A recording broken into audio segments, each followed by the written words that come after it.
अब का मन मानी कर बावोगे मेरे बिरन दौरी का वाले।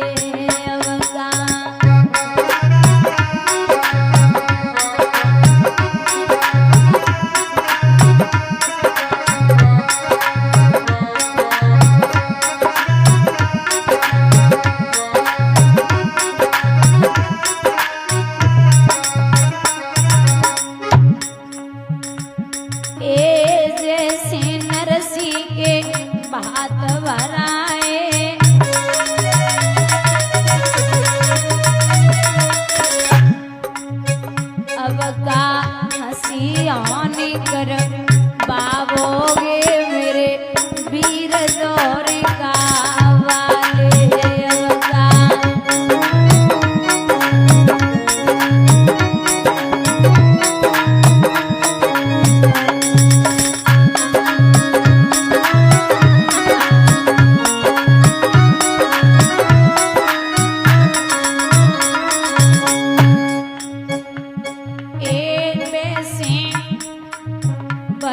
सभा में बेना तेरे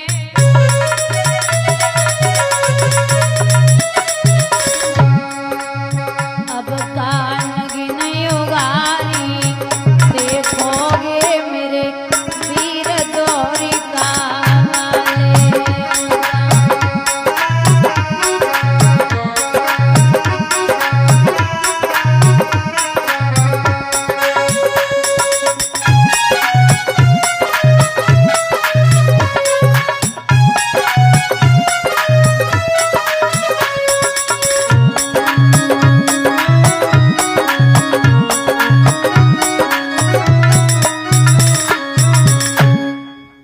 रोई बहना जाए कि कृष्ण ने नंगे पाए नंधाए मुरारी लीला सब दिखलाए डाली। आ गया भरी सभा के बीच प्रभु ने साड़ी तुरंत बढ़ाई डाली। जब साड़ी बढ़ाई है समझ गए पांडवा कि आज फिर मेरे गोविंद ने आए कि मेरी लाज को बचाई लियो। भगवान पांडवों का साथ इसलिए देते थे क्योंकि पांडव कभी धर्म के विरुद्ध नहीं गए और भगवान इसलिए साथ देते हैं। कोई भी अगर अधर्म पे जाए धर्म के विरुद्ध जाए तो कृष्ण आसपास भी नहीं भटकते। भगवान कहते कि हमको बजे जो एक डग बाको डग हम 60 और हमको हटे जो एक डग बाको लोहे की लाठ। ढूंढ डाला कुल जहां का कुछ पता तेरा नहीं, जब पता तेरा चला तब पता मेरा नहीं। परिवार से अगर प्रेम है अच्छी बात है, लेकिन परिवार के प्रेम के चक्कर में आप इष्ट को मत भूलिए क्योंकि प्रेम गली अति सांकरी जामे दोए न समाए। एक ही आ सकता है, या भगवान या परिवार। ये महाभारत का युद्ध परस्पर चल रहा था। कौरव और पांडव आपस में दुश्मन हैं। एक दिन की बात है, दुर्योधन उदास बैठे तो कर्ण ने जवाब दियो कि आप सुस्त हैं? बोले जी। क्यों? कहा कि कौरव मरते जा रहे हैं लेकिन पांडवों का बाल भी बांका नहीं हो रहा। कर्ण ने जवाब दियो कि अगर हमें रथवान कन्हैया जैसो मिल जावे तो मैं कल के युद्ध में अर्जुन को मार दूंगा। अब आप हमें जब बताओ कि कन्हैया जैसो रथवान को दुनिया में दूसरो है। एक तो रथ पे वो बैठे खुद हाँक रहे वो अलग बात है, और दूसरा जो ध्वजा पर विराजमान है वो कौन है? हनुमान जी। हनुमान का मतलब होता है हनुमान, जो अपने मान का हनन कर ले, जो अपने मान का हनन कर दे उसे हनुमान कहते हैं।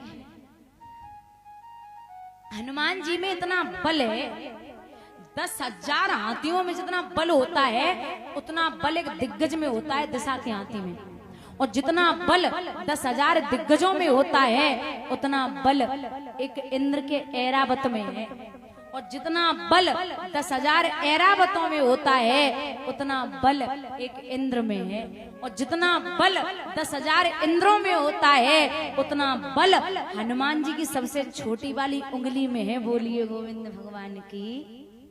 इतने बलवान हनुमान जी वो ध्वजा पर विराजमान, भला उनको कौन कैसे समझाए। और हनुमान जी के बल का एक छोटी सी कथा है, परिचय देती हूँ। एक छोटा उदाहरण के रूप में आपको समझा दूं कि एक समय अर्जुन गए फूल तोड़ने, तो हनुमान जी पहरे पे बैठे थे। अर्जुन चुपचाप फूल तोड़ने लगे तो हनुमान जी ने देखा। हनुमान जी बोले क्या कर रहे हो? अर्जुन बोले फूल तोड़ने आया हूं। हनुमान जी बोले जब कोई दरवाजे पे हो ना तो उसे परमिशन ली जाती है कि अंदर जाना या नहीं जाना, तुम तो चुपचाप फूल तोड़ने लगे। अर्जुन बोले मुझे किसी से पूछने की जरूरत नहीं है। बोले क्यों? बोले मैं उस प्रभु का मित्र हूँ, उनका चहेता हूँ जो मैं परमिशन नहीं ले सकता। बोले किसके हो भाई? बोले कृष्ण के। हनुमान जी मुस्कुराए के बोले जाओ जाओ तोड़ो, चोर को चेला चोरी है सकत है, तोड़ो। अब जो कही कि चोर को चेला चोरी है सकत सुबह तो चिढ़ गए। बोले कैसी बातें कर रहे हो? मेरे इष्ट को आप चोर बता रहे हो? अब दोनों योद्धाओं में बहस होने लगी। जब बहस हुई तो लिखते विद्वान गौर करे, अतिशय अचंभ अपराध किया, सर पर मृत्यु का मोहर धरे। इतना सुन गर्जा दुर्योधन, दुशासन देर लगाओ ना, निर्वस्त्र करो पांचाली को, जंघा पे मेरी बिठाओ ना। अग्रस्य आज्ञा पा करके दुशासन पट को रहा खींच, द्रौपदी अधीर हुई मन में साड़ी हाथों से रही खींच। द्रौपदी बराबर साड़ी को पकड़े हुए है, दुशासन ताकत लगा रहा है। अब द्रौपदी बोली भैया कहाँ हो आप? सब मौन है वीरन, अगर आज तुम ना आए तो तुम्हारी बहन की 2 पैसा की है जावेगी। एक बात कहें दादा, कृष्ण चौसर खेल रहे रुक्मिणी के साथ, सो भाग के कन्हैया चौखट तक, और चौखट से फिर चौसर तक, और फिर मन ही ना लगे रहो। सो रुक्मिणी बोली क्या बात है कान्हा, आप परेशान हैं? बोले जी। एकदम से भगवान की हिलकी छूटी। क्या हुआ? आप रो क्यों रहे हैं? हमसे कोई गलती हुई है क्या? सो भगवान आंसू पहुंच के बोली अरे देवी आज हमारी बहन पे बड़ो संकट है, आप यहाँ क्यों बैठे? आप जाइए ना। तो जवाब दियो अभी उसने साड़ी को पकड़ रखा है, जब साड़ी छोड़ देगी तो मैं कौन जाऊंगा?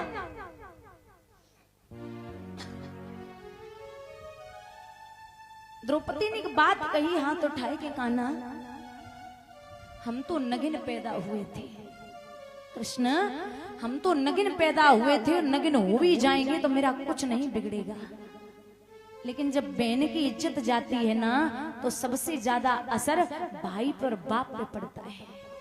कन्हैया अगर आज हमारी साड़ी उतर गई ना तो तुम दुनिया में कहीं भी मुंह दिखाने के काबिल नहीं रहोगे। लोगों का विश्वास खत्म हो जाएगा कि जो बहन की इज्जत नहीं बचा पाया वो दूसरों की इज्जत क्या बचाएगा। कान्हा आपको आना पड़ेगा। ऐसी रोई और एक बात कहती कृष्ण आपको याद न हो तो मैं याद दिला दूं, आपकी एक समय उंगली कटी थी, आपकी 1000 पटरानियां कपड़ा और पट्टी लेने के लिए भागी थी, लेकिन मैंने नई साड़ी को फाड़ कर आपकी उंगली में बांध दिया था, उस साड़ी का बदला दी जाइए। महाराज घुटन के बल भैया जमीन पे आई रही और द्रौपदी रोई के बोली कन्हैया आप मेरे भाई हो और भाई का ये दायित्व तो है कि बहन की साड़ी उतर जाए, तो आज लाज बचाने के लिए जरूर आए। कृष्ण आइए ना। और रोई के हाथ उठाए के बोली सुनो वीरन,